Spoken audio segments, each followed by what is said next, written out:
Back again. Arteta's the fucking man. We jumped the gun. We are romping the league next season. In Arteta, we trust. Onwards and upwards. Take you through the night. Welcome back to the channel, guys. Please drop a like and subscribe. A lot of people are watching and not liking. Maybe because it's shit. But I think it is a bit better than how people are letting on. So let's get into this game. Arsenal versus Chelsea. Chelsea versus Arsenal if you care about who's at home and who's away. All that matters is 1 goal to Arsenal, nothing to Chelsea. That fraud, Thomas Tuchel's beaten by Arteta. How embarrassing. I knew Arteta would come good.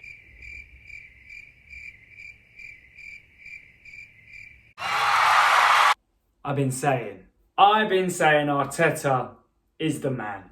Yeah, I have been saying Arteta will get us where we needed to go. He's hit a few bumps on the way. Of course he has. Yes, he's looked absolutely terrible. He hasn't looked like the man for the job. But just now, look at this result makes it all better for me. You know, we don't need to sign anybody. We got all the players we need. Like, honestly, Chelsea have a fraud of a manager, like I mentioned. Thomas Tuchel. First time against Arteta, he loses 1-0. Anyway, let's get straight into it then. Why was this game different? Look, to be honest with you, Arteta didn't change. This was Arteta reverting back to old Arteta when we first got him, when we were happy to have him. Sort of 3/5 at the back and literally playing on the break with a high press. And what did we do? We played with a high press, looking to play on the break. We got the goal and we shut up short. This is no difference to our FA Cup run. No different at all. And actually, it's when Arteta's looked his best. And you can argue it's the easiest way to play football. You know, 11 men parked behind the ball and just see the result out. However, you've got to score a goal and ride your luck. And we've done that. And Leno looked better. He looked like a good goalie again. He did try his best to let in Zuma's goal by making it as spectacular as possible. But other than that, he played very, very well. Can't really fault the back 3, 5, 10, whatever it is.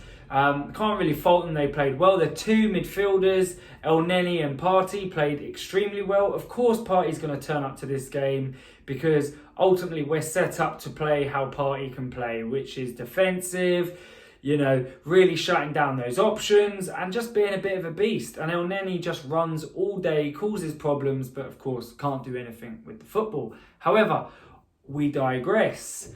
Aubameyang actually held the ball for once. This was probably Aubameyang's best game all season in terms of hold-up play, and I was very happy with the way he played. His attitude when getting taken off, however, come on, you're the captain of this football club. It's not like anybody is going off. I expect you to hold yourself with a higher standard. You need to really sort of, I don't know, really set the standard. You know, and he isn't holding himself to that level of captains of the past. You cannot be angry when the manager's taking you off. Just accept your fate and move on. I wasn't impressed. I haven't been impressed all season. However, he did play well, in my opinion. But for me, the main man is Emile Smith-Rowe. I thought he showed what a good player he is today. I've been very harsh on him, saying that he's not an Arsenal number 10. I still don't believe he's an Arsenal number 10 as such, because I just don't think the goal output and the assist output is going to be there on a consistent basis. But he is still very young. And again, it's probably passion and my anger talking rather than actually sitting back and looking at a player. Because if you compare him to sort of Mason Mount just on tonight, there's no comparison there. However, Mason Mount's had a terrific season and he's a very fucking good player. But then I look at Odegaard. Sorry, guys, he ain't good enough. Like, I've said it, he's quite a neat football player. Plays well, he's good with the high press. He plays neat football. However, the end product just isn't there. When Bellerin set him through, I know it's on his right foot. By the way, almost touch of the season that for Bellerin. And Odegaard, you've got to fucking just lash that bottom corner or at least try. And yeah, he's just fucking done a shitty back heel back to Bellerin. That was poor. I can't really fault the guys today. This was great. It was an Arteta masterclass as always. We predicted this. Arteta is the boy. When it comes to defensive coaching, honestly, no joke, I actually think Arteta is very good when it's defensive coaching. When it's playing like that, maybe that's why Sam Allardyce and all of them shitters can do it as well. But he's proven that he can get Arsenal to set up defensively and get results against much better football teams, and it's happened again. So it's no shock that that can happen.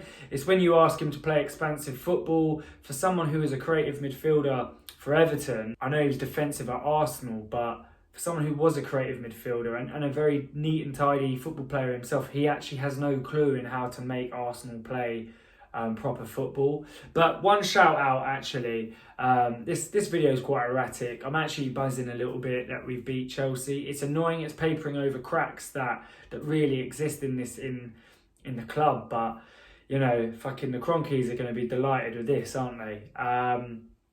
But I think Saka has really come off the boil, and I think the guy needs a rest. He's been overplayed this season, but he's really looking burnt out. He's actually not looking very good at all. I've been saying I haven't made that many videos, but the last videos I made and what I've been saying to friends is Saka has been poor for the last month really or so. So yeah, hopefully we can essentially get him back to his best for next season, let him rest up. But yeah, where do we go from here? Not really sure, to be honest, because, you know, the way I look at it is, you know, the squad needs an overhaul. El Neni, for some reason, that guy, every time he's literally looking at the door, he comes out with a decent performance. I don't know who to sell. I don't know who we can buy. I don't know what Arsenal's budget is, and this is the problem with the football club. We just don't know. And there has to be no chance of getting Europa League now. Like, honestly, I think the club needs Europa League in terms of for it to carry on how it's going, but I just don't want it to carry on the way it's going. I want us to miss out. I know we're probably, 99.9% not going to get Europa League football, but I really do not want it. I don't want any excuses for next season for Arteta. I don't want any excuses about us not investing in the team. Like, now the Cronkies have to spend money in order to actually get some money back because they are, losing a lot of money. We're not finishing any of the European spots. We're not in the Super League, unfortunately. I'm probably the only fan that did actually want that because Arsenal's important.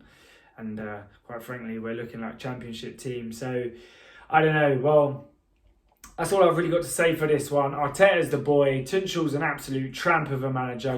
Drop a like and subscribe, guys.